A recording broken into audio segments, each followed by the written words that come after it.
Hello everyone, in today's video we will be learning about forgery, its relation to law and types of forgeries. So now let's begin.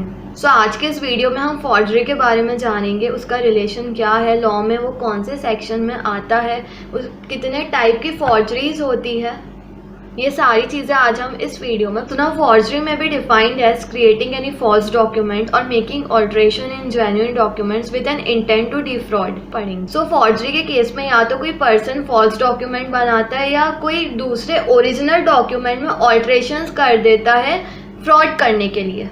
So there are some characteristics of forgery. First is the filling up of blank space in documents. Second, altering the material of document. Third, making use of instrument to erase.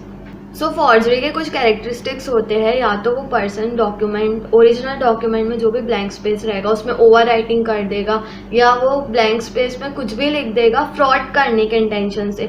दूसरा, या तो वो document का material change कर देगा। And third, वो कोई भी इंस्ट्रूमेंट का यूज़ कर सकता है उस डॉक्यूमेंट में से कुछ भी इरेज करने के लिए। So now the forged documents includes bills of exchange, bills of lading, promissory notes, checks, bonds, receipts, order for money और goods. So bill of exchange क्या होता है? बिल ऑफ एक्सचेंज में एक रिटर्न ऑर्डर पर्सन को दिया जाता है कि वो स्पेसिफाइड पेमेंट उस सिग्नेटरी को करे।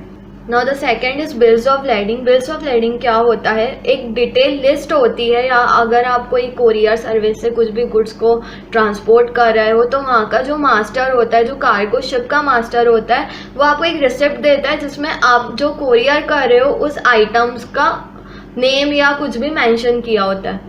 Now promissory notes. Promissory notes क्या होता है कि ये एक रिटर्न प्रॉमिस होता है जिस पर आप साइन करते हो। उसमें ये मेंशन किया रहता है कि आपको एक पर्सन को इतनी डेट या टाइम में पेमेंट करनी है।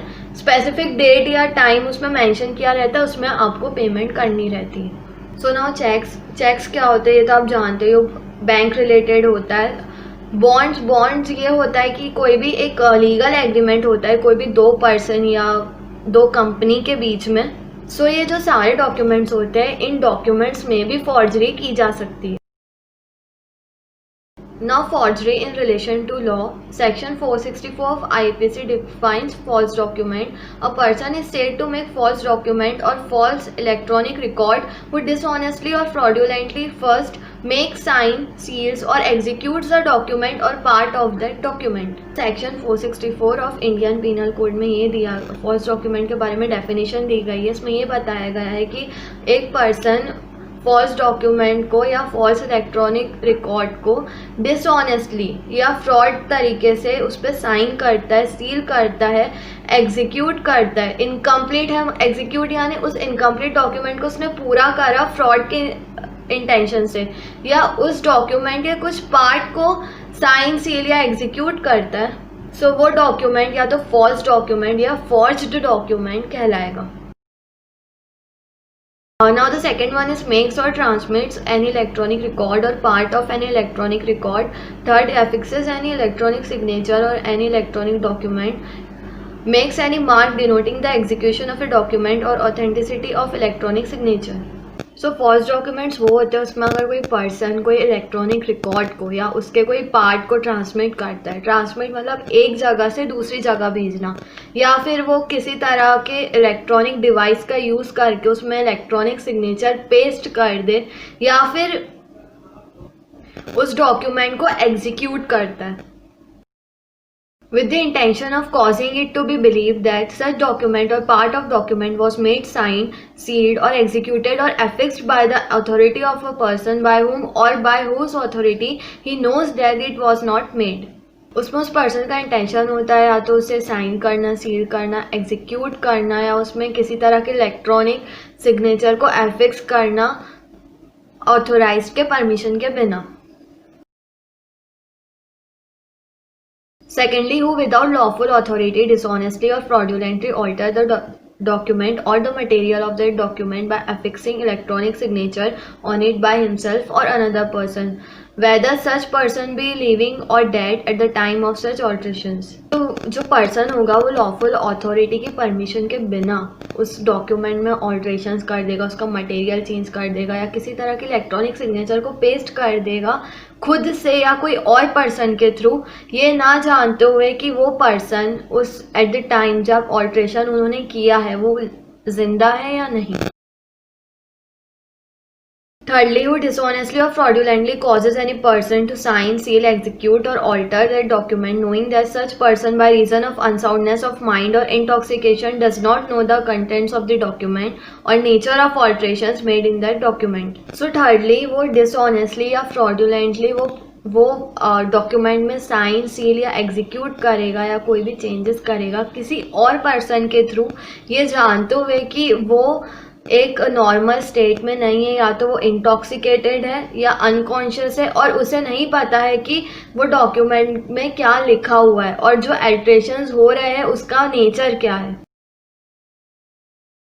Based on identification and comparison, forgery is classified into freehand simulated forgery, traced forgery, forgery by memory and forgery without model. So हमने identification and comparison के बेस पे forgery को classify किया है 4 टाइप्स में: freehand simulated forgery, traced forgery, forgery by memory and forgery बिना model के।